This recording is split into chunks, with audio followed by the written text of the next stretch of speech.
I'm here with the cast of Madam Infamy for the New York Music Festival. And why don't we just go introduce ourselves first. Say your name and what your role is in the show. I'm Cardozy Jones. I'm one of the music and lyricists. I'm JP Vigliotti, and I wrote the book and I came up with the concept. I'm Q Smith, and I play Betty and Comtesse. I'm Jake Levitt. I'm playing Louis XVI. I'm Bashir Cresswell. I'm playing Sally Hemings. I'm Rachel Stern, and I'm playing Madame Tussaud. I'm Salvador Tin Bradbury, and I play Mercy. I'm Bronwyn Whittle, and I play Martha Jefferson. I'm Katie McMillan, and I play Carolina and others. I'm Elijah Caldwell, and I'm in the ensemble. I'm Carlos Arbeston, the director. Okay, great. So can someone maybe tell us a bit about the show for those who are unfamiliar? Maybe someone who wrote it? I don't know. The show is I don't know if it's based on a theory, but it's based on the concept that Sally Hemings, the slave mistress of Thomas Jefferson, and Marie Antoinette, the last queen of France, have lived semi-parallel lives and possibly have shared the same time and space in history in Paris. And it is told through the eyes of Madame Tussaud, who is kind of like the middle voice, and also the audience voice about kind of the narrative of women in history. So where'd you get the inspiration for that? Let's say? I'm a history buff, and so I love biographies, and I knew about Sally Hemings years ago, but I always knew that I wanted to write a play about her, but I felt that she needed a sister voice to complement her. And many years later, I saw Marie Antoinette the movie, and I hated it. And I was like, it was just watching a girl do nothing for 2.5 hours but be beautiful. And so it made me read her biography because I knew there was more to her story. And once I read the biography, I was like, this is Sally's sister voice. They both go to Paris at 14 in their sister's place, and kind of get involved with these two powerful men in history. So that's how it started. And it's a musical. It is a musical. So how do you decide the tone for that kind of musical? Yeah. It's a good question. I think that we have so many different influences, different composers and lyricists, and it was difficult for us to, not difficult, it was a journey for us to figure out what the tone was. And I'll be honest that we just jumped in, and whatever came to our mind first, that's kind of, what was the first song. 6 years ago. 6 years ago. Oh, wow, okay. But over the years, I think we have found this nice contemporary, modern tone for the music that really has a nice contrast for the period. So it's a period piece, but with this edge and this grit to it. And I think that goes from music and beyond. So if you had to describe like a style of music? I'd say it's like this pop, contemporary, rock influences, and R&B influences. So everything? Yeah, a lot. Okay, that's good. Yeah. So they did their research. Did you guys also research your roles like more in depth?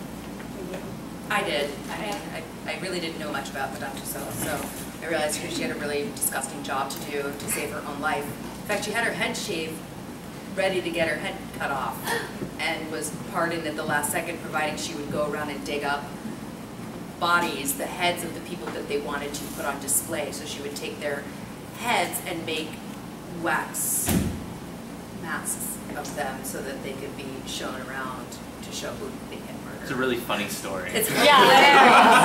I'm the comic relief. Well, I was going to ask you a fun fact about the person you're playing, but I guess that is the fun fact. That covers that one. Hilarious. Anyone else find out something like really interesting about it? My character Mercy, who is Marie Antoinette's advisor, is based on a real person, was one of the most influential people of the French court in that time by the end of Marie Antoinette's reign, because he had so much say in her choices. So that was a good find. Yeah, that's very cool. I watched the movie recently as well. I rewatched it. I saw it when it came out, and I rewatched it, and it's still a lot of Louis' history is so tied to Marie Antoinette. Most of the stuff about him is in books and movies about Marie Antoinette.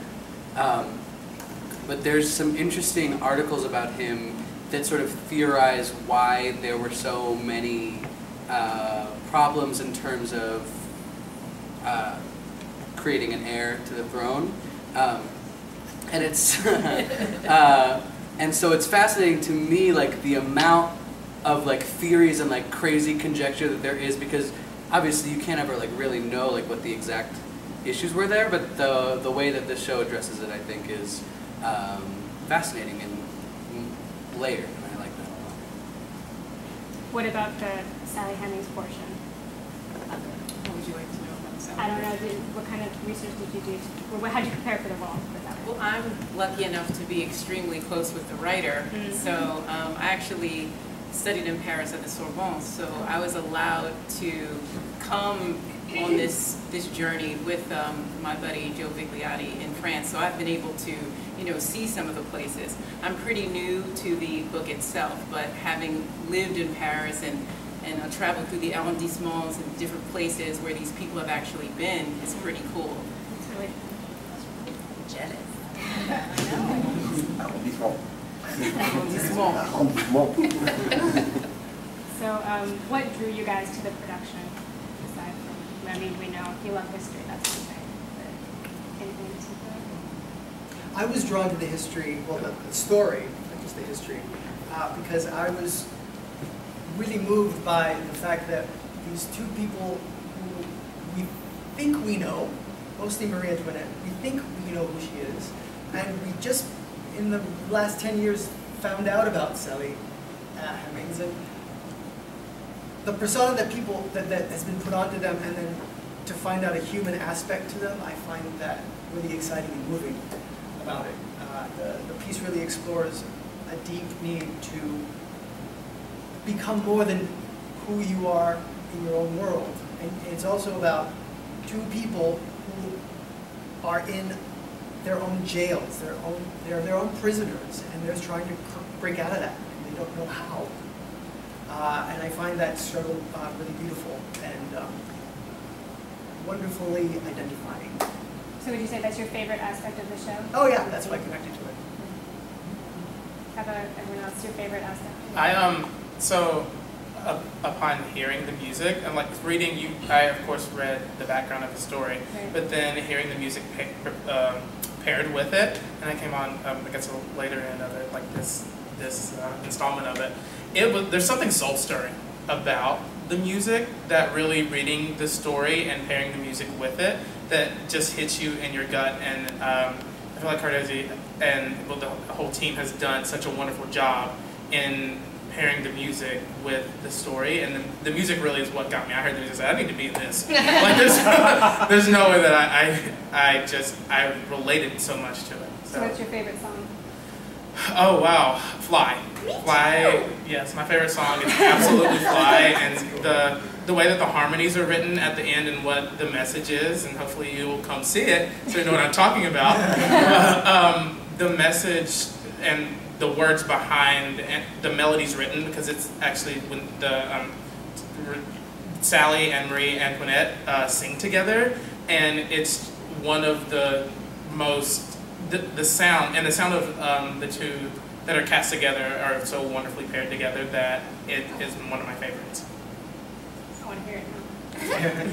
I can wait. What was the most challenging song to write? The most challenging song to write. Yeah. I'm still writing it.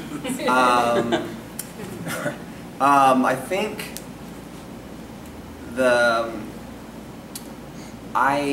so one of the characters goes through a very difficult time. Our character, James, goes through a very difficult time and is pretty much, on his last, at the end, when he really doesn't know what to do anymore with his life. The slave who's been freed.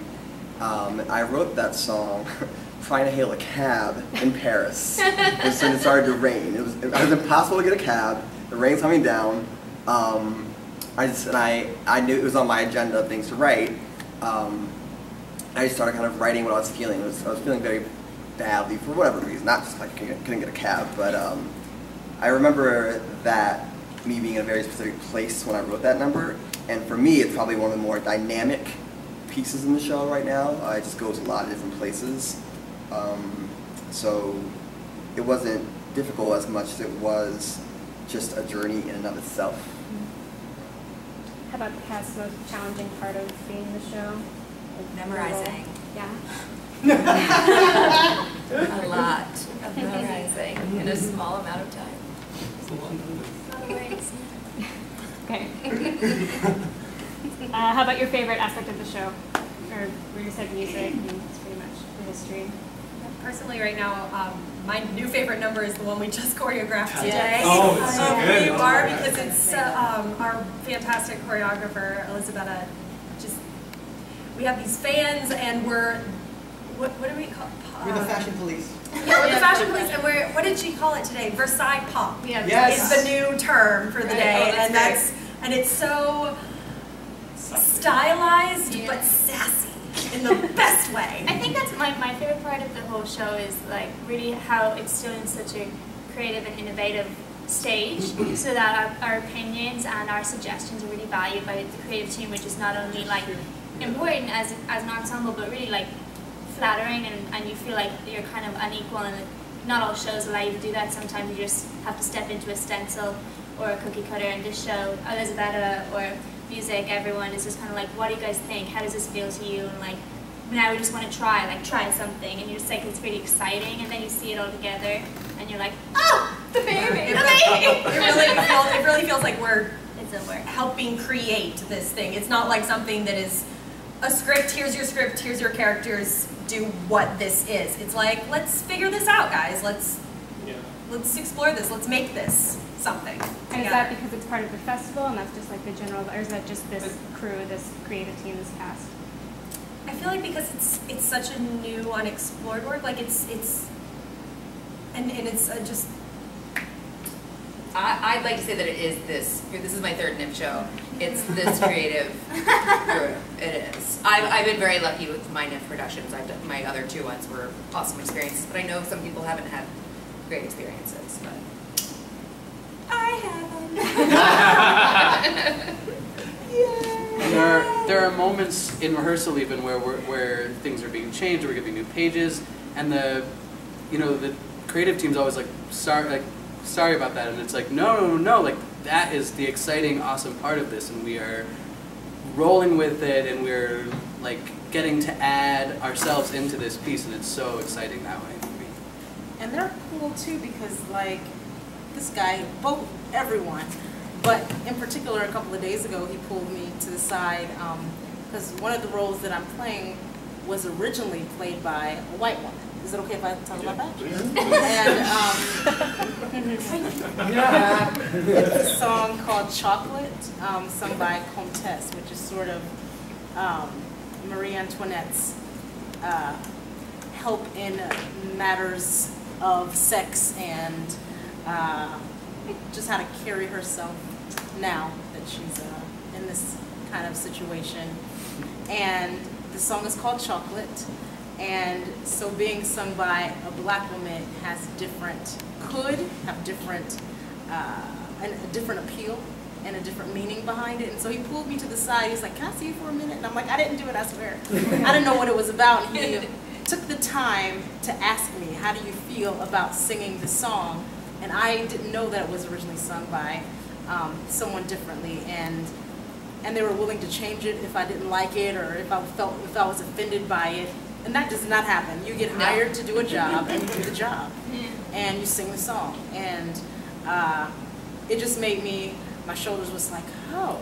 You know what I mean? Like it was just a very wonderful thing for an artist to be approached by the writer, giving you leeway, sort of, to have an opinion, and opinion about the material, which never happens.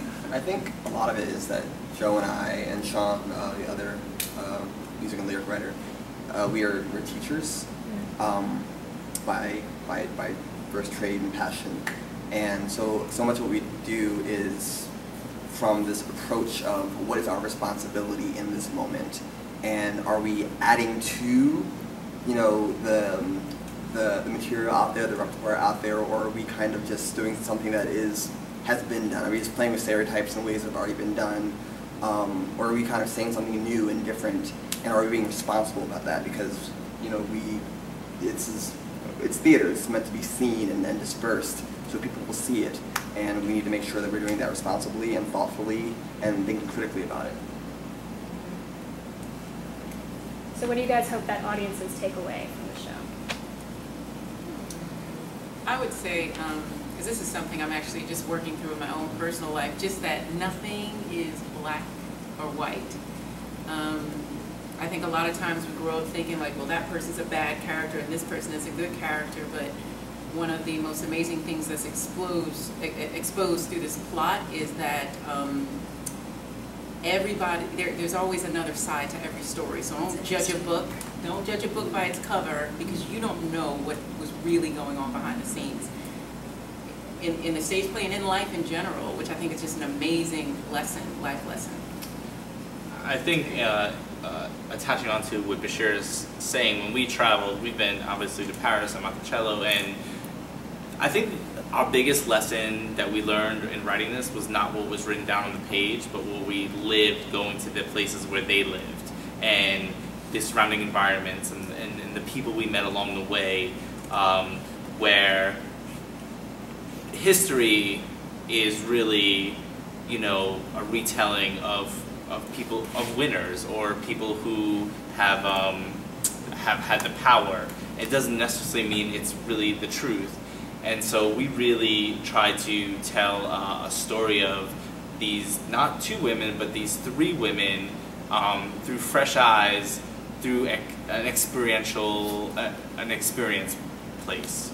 And so I feel that what I hope as the writer of this is that the audience walks away with not cliches or stereotypes of people, but really characters that are full circle, 360 characters with fears and hopes and dreams and flaws. Very important, especially that we have heroines in this. Like no one is perfect, but you can still do the best you can, and that's I kind of feel like, which is the life experience. We do the best we can with what we're given. And then I think also that like suffering and pain is just relative. You know, we are taking this like queen and comparing her to a slave. Mm-hmm. When you hear that at first, it's like, whoa, hold on a second, you know. But they're both prisoners. But they're both right, like you said. They've been born into these prisons essentially, where making choices are not something that they are just handed. It's not a privilege of theirs, but it is a right of theirs, and to try to exercise that right is challenging. When everyone says you don't have the right to choose, the right to exercise will. And there's on our tagline in a lot of places, and in one of our songs, the question is, will it be scandal, surrender, or strength? And so that's kind of the question that, you know, we don't answer. I don't think we go away and answer questions for the audience, but we leave the audience open to say for themselves, you know, will it be scandal, surrender, or strength? Will I give up? Will it be my strength that defines me? How will I be remembered when all this is said and done? And I think that's the moment where we get to open up some hearts and invite people in to kind of be in the footprints of these women.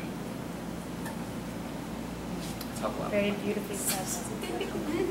Anyone else want to add anything? Okay. I think for me, there's a sense, and there's a beautiful sense of taking your own agency and do it before it's too late. Just do it, and don't let your circumstances destroy you, because you really can move forward. I think that's a big thing for me. Don't get scared. Okay, so just a few more questions, because I don't want to take up too much more of your time. If you could play any other role in the show, what would it be and why? Oh, I'd probably play your part, because I'd love to sing. I'd love to sing Chocolate. You know that you used to? Yeah. I was supposed to do that the other day. It used to be Mercy's song. Yeah. I would be so sassy if I sang that song. Like, I'd nail it.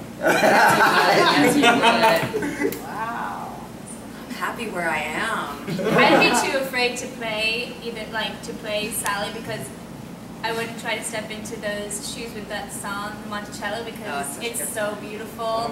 I think it's so perfectly cast, like everyone is like really in their spot, and I would be too intimidated to try and go anywhere, so I'm staying here.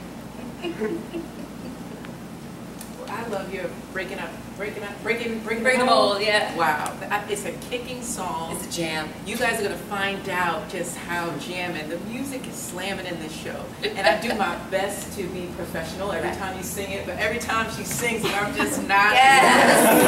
Because it's just so. We're breaking it down. Yes, breaking the mold. France style.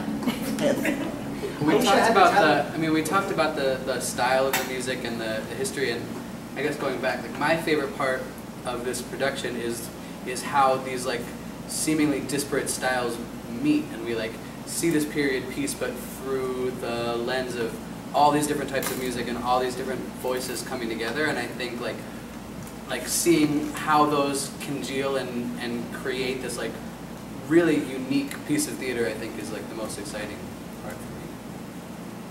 Sounds like it's the same thing as you're pairing two people who you wouldn't think go together. Exactly. So you're pairing all these stories that don't necessarily go together, and these styles that you wouldn't think necessarily go with this period or with this type of show, but it just like hooks you in, and then it's like all of these songs. I mean, they talked about them all. They're just like so emotional and so like jamming. It's incredible. I want to be the choreographer. Every time I watch Elizabeth at work, I'm like, it's pretty sexy, pretty hot, pretty wonderful. I wish the boys had fans back then. You could. That's true. I might actually just kind of like sneak on in the back of who you With are. that big giant With that fan. giant. Our choreographer today gave me this giant Korean fan to play with while I was waiting. So I might just run in and be like, and join in. It could happen. Fun. Just you wait. That's a good idea. Let's play. Just add it in. Yeah. You're in the creative process. This is how it goes. It's a collaboration. Can I join in that number? Alright, last question. What other historical figure would you like to see a musical about? Ooh. Oh, you mean American historical figure? Anything. Global? Nice. I would love to see a musical about Gandhi. Oh, that'd be nice. Joan of Arc. There is one. It's good. There is one? Yeah, I'll tell you. Well, there you go. Your dreams come true. I'm so happy. I did do a show in college where they touched upon Madame Defarge knitting the names of the people who were rebels so that they didn't know how they were being caught and having their heads chopped off. She was knitting with all these other people, and there she would knit names into the yarn, and so people would come by and read the people's names, and then they would get executed. But I think a whole entire musical